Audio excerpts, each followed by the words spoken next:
Information is vital. Stay tuned. Be enlightened. Be encouraged.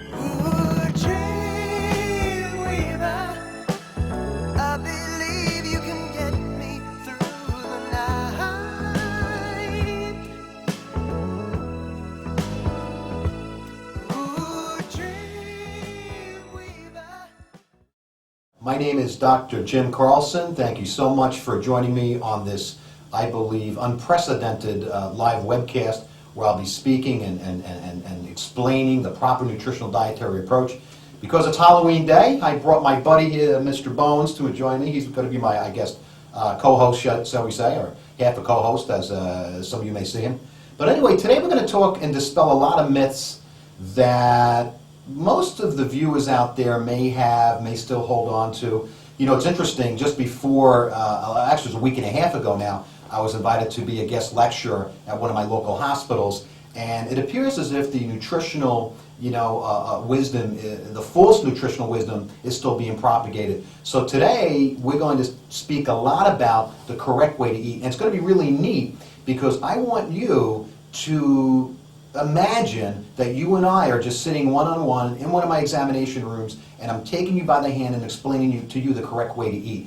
Now, for some of you, this may be revolutionary. You may have come across this particular eating style in magazines, where it may have been dismissed as being wrong or the incorrect way to eat. But I'm here today to tell you that what I'm about to tell you is factual, is the truth, and is the way we all should be eating. Before I begin, let me invite you to go to my website. That's www.drjamescarlson.com. Okay? It's right up on the board here. All right, www.drjamescarlson.com. You'll be able to contact me during this live webcast with any and all of your questions. So please feel free to do that. Also, the number to call is going to be 347-568-0859. That's 347-568-0859 for any and all questions. Let me begin.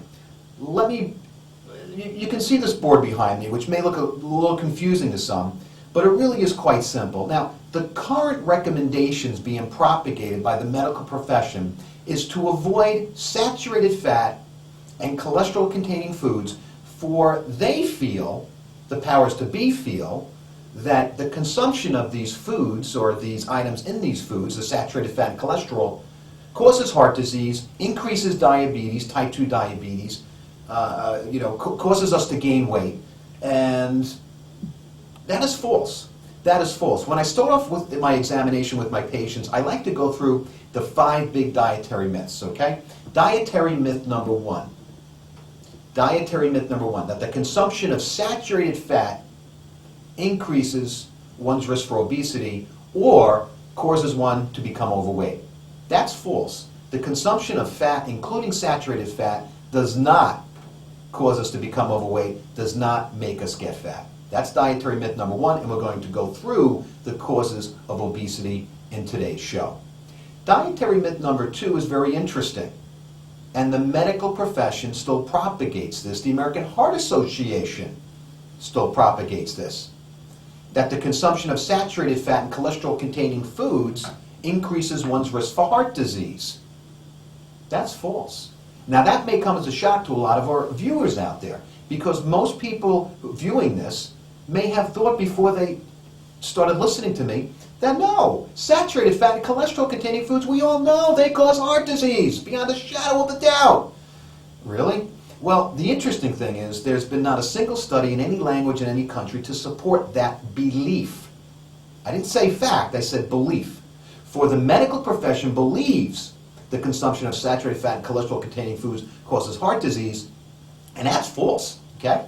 Dietary myth number three, at that lecture that I mentioned to you earlier, where I spoke at one of the local hospitals, it was an obesity lecture, and calories, we need to count calories. And, well, the funny thing is, we all tend to think that the calorie is important in human nutrition. Well, you know what? The calories are irrelevant. Do you know what a calorie is? The calorie is the amount of heat needed to raise the temperature of 1 gram of water by 1 degree Celsius from 14.5 to 15.5 degrees. Huh? I mean, when I say this to my patients in the examination room, I get the what's that? The deer in the headlight look. They look at me like I'm crazy. And then I ask them, I go, what do you think that has to do with human nutrition? And they'll look at me, still confused because they had no idea what I just said.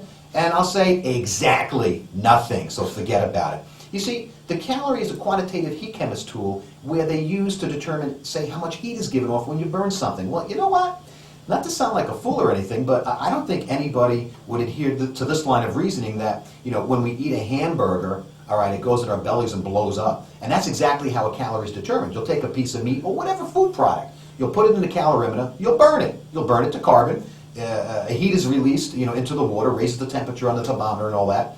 So to determine a calorie, it's a combustion process, okay? So stop with this ridiculous notion that the calorie is relevant in human nutrition. It needs to stop. And if I were king for a day, I would strike the calorie from the side package and label. It means nothing. We don't eat. Food doesn't explode in our stomachs. Knock it off, okay? Please. Don't even get me started. But you know what? I already started, so I'm going to continue. All right? Dietary myth number 4. Dietary myth number 4. You need to exercise to lose weight. The reason you're overweight is because you're sitting on the couch, eating potato chips, and that's why you're overweight. Well, you know what? I'm here to tell you that's wrong, okay? You don't need to exercise to lose weight. Now, I'm not saying that exercise isn't important. What I am saying is that if you're morbidly obese, over 350, 400 pounds, that exercise, heavy-duty exercise, puts stress on the hips, on the knees, on the ankles. Oh, and let's not forget about this precious organ called the heart, because then you can have a heart attack and drop dead, okay? So when physicians tell morbidly obese patients to exercise, are they sending them to their execution? I mean, what's that all about? Now, a more appropriate approach would be maybe aquatherapy, which is exercise in the water, where you're not putting undue stress and strain on the joints. But let's stop being negligent as physicians and recommending that morbidly obese patients, severely morbidly obese patients, exercise to lose weight. If that were the case, why have I been successful with hundreds upon hundreds of people who were 350 plus pounds, who've lost significant amounts of weight without exercise? Am I delusional? Am I not seeing this in my practice? I just had a gentleman who I know he won't mind me using his first name. His name is Greg. He came into me, and this is now a month ago, and he looked at me and he goes, "Doc, I lost 100 pounds in 10 months. And I'm looking at him and I'm going, that sounds like an infomercial, You lost 100 pounds in 10 months, join my rapid weight loss, take this pill, send me $1,000 and you'll lose weight. You know what?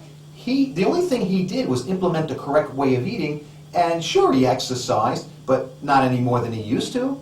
But he took off, that's 10 pounds a month. That's easy math, 10 pounds a month. When you put it in a 100-pound perspective, now it sounds like an extraordinary amount of weight, and it is. And it is.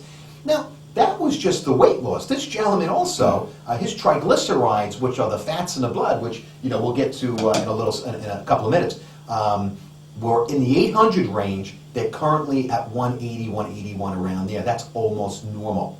His liver enzymes were elevated. Now, elevated liver enzymes put you at risk for the development of cirrhosis.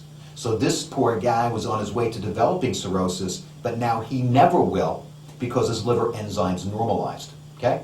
His blood pressure was elevated. That came down as well.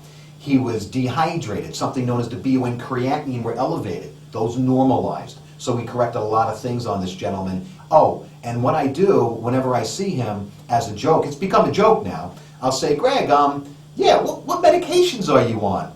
And he looks at me and he laughs and he goes, I'm not on anything. And I said, exactly, you're not on any medications. So as physicians, we are too quick to pick up that prescription pad, which I can do. I'm a licensed physician, okay? Believe it or not, I have a license to practice medicine, but rarely do I have to pick up my prescription pad and write out a drug, especially if it deals with high blood pressure, type 2 diabetes, and many other disease entities such as heartburn. As a side note, which I will get to later, heartburn, reflux esophagitis, huge problem, corrects itself when you back off on the carbohydrates. Now, that was dietary myth number 4.